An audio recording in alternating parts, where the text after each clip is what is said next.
The Veilwalker'S Bride.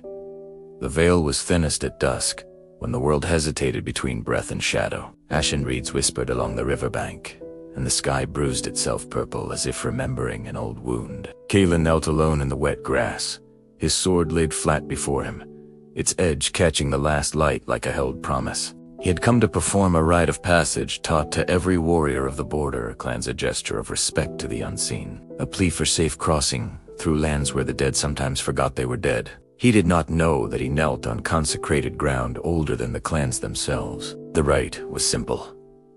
3 stones placed in a crescent, a cup of river water poured to the earth, a vow spoken not to a god, but to balance. Kalen's voice was steady as he recited the words, though grief pressed behind his ribs. His brother had fallen 2 days before, taken by a blade that slipped through armor as easily as breath through teeth. Kalen wanted protection. He wanted the world to make sense again. When he finished, the wind stilled. The river's surface went glass smooth. The reeds bowed. A pale glow rose from the stones, coiling upward like breath on winter air.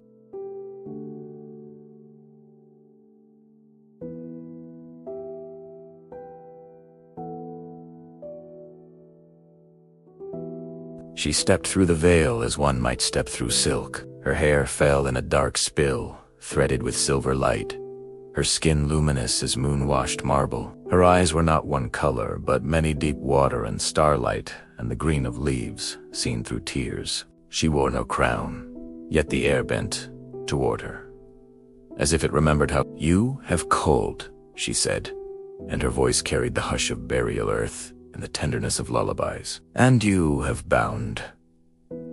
Kalan swallowed. "I meant no binding." The spirit's gaze drifted to the stones, to the cup, overturned, to the final words he had spoken, the words his mother had always told him to omit. An older phrasing meant only for priests and fools. Words that promised not passage, but union. The spirit closed her eyes. "My name is Alira," she said softly, "princess of the Veil Courts, and by right older than your war, you are now my husband."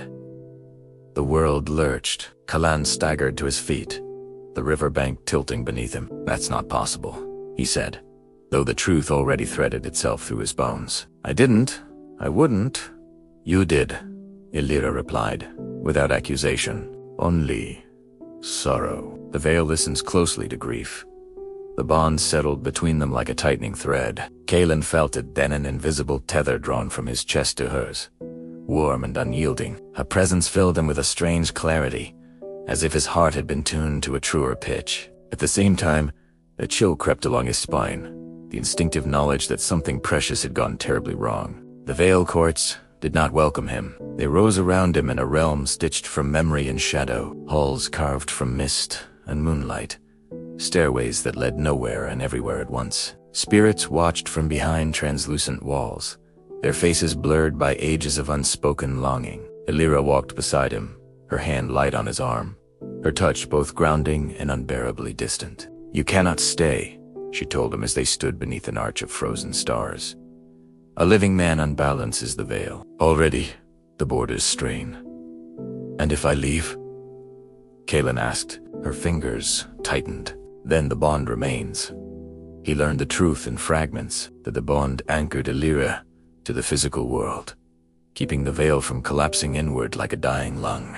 That to sever it would restore balance, but only by casting her fully into the spirit realm, where unbound souls slowly unraveled, memory by memory, until nothing remained but echo. "Breaking the bond will save your world," Alira said one night, as they sat beside a pool that reflected no faces. "It will also damn me."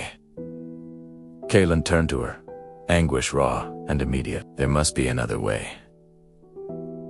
She smiled then, not wheat, ope, but wheatlau. It undid him. They spent what time they had like borrowed breath. Alira showed him how spirits wove themselves into the whirling frost on windows, in the way bells rang hollow at funerals, in the sudden warmth that touched a mourner's shoulder when no one stood there. Kalen told her of the physical world, the taste of bread torn fresh, the ache of muscle after honest work, the way sunrise could feel like forgiveness. They fell in love, not with haste, but with reverence. When Kaelin kissed her, it felt like standing at the edge of sleep tender. Terrifying, irrevocable. He learned the exact shape of her sorrow, the cadence of her laughter when she forgot. For a moment, what waited at the end of them? Illyra learned the sound of his heart, steady and stubborn, a drumbeat the veil could not fully muffle. The fractures began soon after. Ghost lights bled into villages. Shadows lingered too long at corners. The dead whispered names the living were not ready to hear.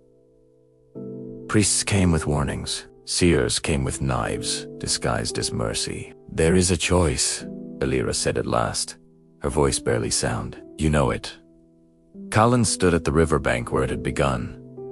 The stones waited, patient as graves. The air trembled, the veil drawn thin and aching. Illyra faced him, her form already less solid, edges fraying like mist under sun. "I won't do it," he said hoarsely. "You must," she replied. "Because you love them, and because I love you."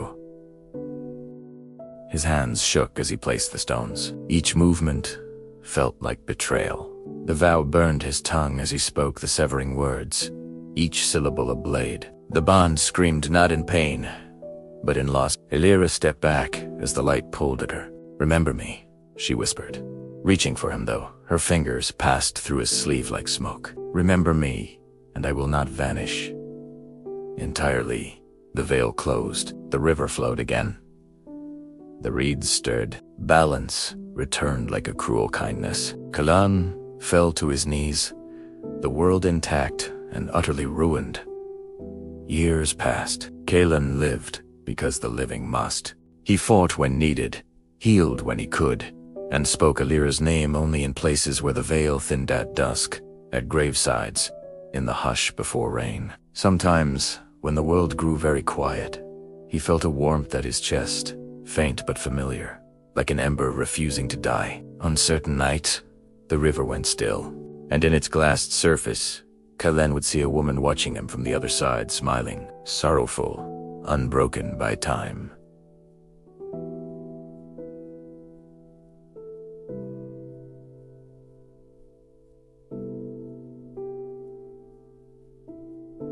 The veil held so, Dietla.